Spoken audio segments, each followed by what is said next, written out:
DNA मित्रों, Nicolas Maduro का तख्ता पलट अगर एक फिक्सिंग है तो ये किसने की और किस मकसद से की? इस सवाल का जवाब आने वाले वक्त में मिल जाएगा, लेकिन अमेरिकी राष्ट्रपति ट्रंप के इस एक्शन ने उन देशों की साख पर बट्टा लगा दिया है जो मादुरो का साथ देने का दम भर रहे थे। चीन से लेकर रूस और ईरान जैसे देश लगातार कह रहे थे कि वो अमेरिका के खिलाफ मादुरो की मदद करेंगे।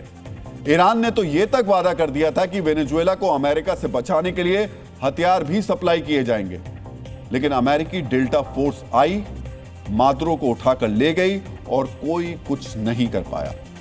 मादुरो के इस अचानक हुए तख्तापलट से सबसे बड़ा झटका चीन को लगा है, क्योंकि पिछले कुछ वक्त से चीन ही वो देश है जो अमेरिका को चुनौती देने के लिए लैटिन अमेरिकी देशों में अपना प्रभाव बढ़ा रहा है। लेकिन ट्रंप के एक एक्शन ने चीन की पूरी बिसात को कैसे बिगाड़ दिया, ये भी हम आपको बताएंगे, लेकिन उससे पहले आपको वो झुंझुलाहट भरा बयान देखना चाहिए जो वेनेजुएला की घटनाओं पर चीन की तरफ से आया है। चीन के विदेश मंत्रालय ने कहा है कि वेनेजुएला में अमेरिका की अनैतिक दखल की हम आलोचना करते हैं। अमेरिका ने जो किया है उससे एक राजनीतिक और आर्थिक संकट पैदा हो गया है। हम दुनिया से अपील करते हैं कि वेनेजुएला की राजनीतिक और क्षेत्रीय संप्रभुता की सुरक्षा की जाए। यह कहना गलत नहीं होगा कि मादुरो के साथ ट्रंप ने जो किया उसने बीजिंग को ऐसे हालात में ला दिया कि वो मुंह दिखाने लायक नहीं रहा। इस वक्त अपने टीवी स्क्रीन पर जो तस्वीरें आप देख रहे हैं वो अमेरिकी हमले से 10 घंटे पहले की हैं, जब जिनपिंग के विशेष दूत और मादुरो की मुलाकात हुई थी। इस मुलाकात में जिनपिंग के राजदूत ने वेनेजुएला के साथ हुए 600 समझौतों को आगे बढ़ाने पर बातचीत की थी और मादुरो को सुरक्षा का भरोसा भी दिया था, लेकिन यह भरोसा धरा का धरा रह गया। ट्रंप ने अचानक हमला करके यह मैसेज दे दिया कि अमेरिका के पड़ोस में ट्रंप का ही दबदबा चलता है। वेनेजुएला से मादुरो का एग्जिट चीन को क्यों टेंशन देगा, अब हम आपको इससे जुड़ी जानकारी देने जा रहे हैं। डीएनए मित्रों, जब अमेरिका में ट्रंप राष्ट्रपति पद की शपथ ले रहे थे तब चीन और वेनेजुएला ने एक तेल प्रोजेक्ट में सहयोग पर सहमति जताई थी। इस प्रोजेक्ट का मकसद था वेनेजुएला के तेल उत्पादन को 5 गुना बढ़ाना और इसके लिए चीन ने 8,300 करोड़ रुपए का निवेश किया था। इसके साथ ही चीन से वेनेजुएला को सामरिक मदद भी मिलनी थी। सामरिक समझौतों के तहत चीन से वेनेजुएला को क्रेडिट पर फाइटर जेट और निगरानी करने वाले नौसैनिक जहाज भी मिलने थे। चीन का मकसद था वेनेजुएला के जरिए वो लैटिन अमेरिका तक अपनी सप्लाई चेन बढ़ाए, यानी वेनेजुएला के बंदरगाहों पर चीन का प्रभुत्व स्थापित हो जाए।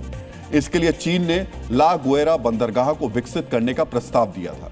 इसी ला गुएरा बंदरगाह को भी ट्रंप के ऑर्डर पर हुई स्ट्राइक में तबाह कर दिया गया। यानी ट्रंप ने न सिर्फ अपने बयानों बल्कि अपने कदमों से भी यह बता दिया कि लैटिन अमेरिका में वो किसी भी प्रतिद्वंदी को पांव जमाने नहीं देंगे।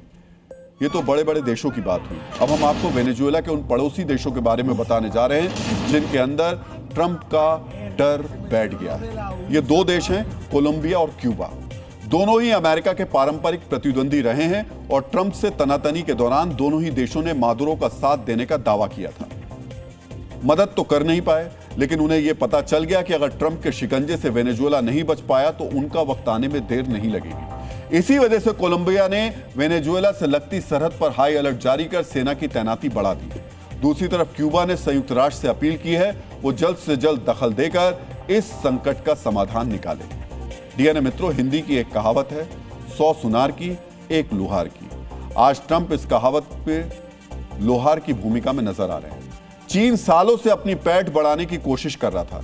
ईरान का मकसद था कि अमेरिका की सरहदों पर एक सामरिक चुनौती पैदा की जाए। क्यूबा और कोलंबिया एक ऐसा गठबंधन बनाना चाहते थे जो ट्रंप को आगे बढ़ने से रोक पाए, लेकिन हुआ क्या? ट्रंप ने आधे दिन के अंदर इन सभी मंसूबों पर पानी फेर दिया और एक सख्त चेतावनी जारी कर दी कि जो ट्रंप के सामने आएगा वो बच नहीं पाएगा। अब तक मादुरो की गिरफ्तारी ही की गई है, जबकि वेनेजुएला में अमेरिका की कठपुतली सरकार आएगी तो इस पूरे क्षेत्र का सामरिक और आर्थिक समीकरण 360 डिग्री घूम जाएगा।